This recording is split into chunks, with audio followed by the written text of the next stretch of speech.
हो गया खरी हो हमर यार मनावा तो एक बेर बात कर लगे।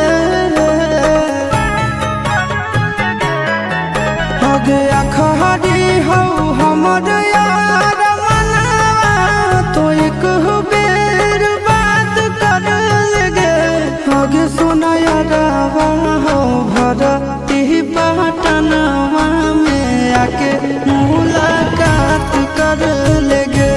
आगे सुना यारवा हो भरती पटनवा में आके मुलाकात कर लेगे। आगे चली जाइबौ छोड़ी के दुनिया विदाई अपने हाथ कर लेगे। आगे सुना यारवा हो भरती पटनवा में आके मुलाकात कर लेगे। आगे सुना यारवा हो भरती पटनवा में आके मुलाकात कर लेगे।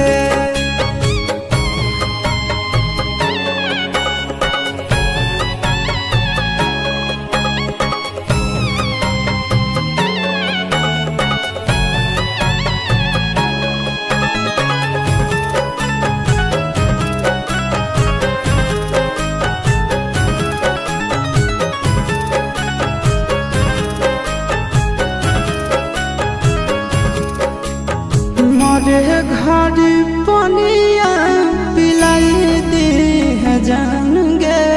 कफन ओढ़ाई दी है टूटत ही जब प्राण गे।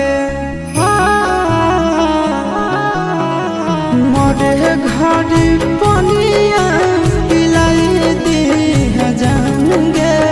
कफन ओढ़ाई दी है टूटत ही जब प्राण गे।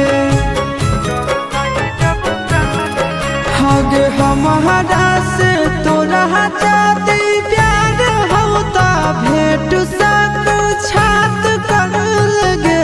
आगे सोना यारवा हो भरती पटनवा में आके मुलाकात कर लेगे। आगे सोना यारवा हो भरती पटनवा में आके मुलाकात कर लेगे।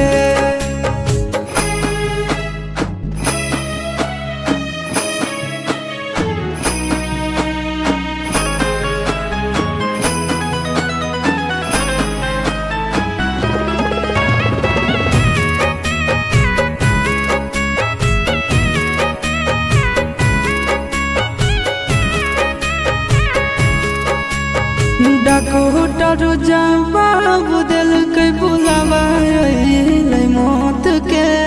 देखी के चेहरा जानू चल जाई है लौट के।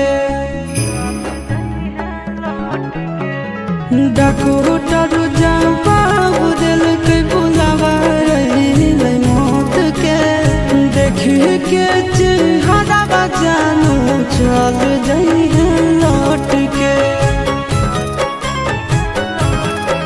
आगे अमन आलम गेला आशीष नंदन से औरी विश्वासघात कर लगे। आगे सोना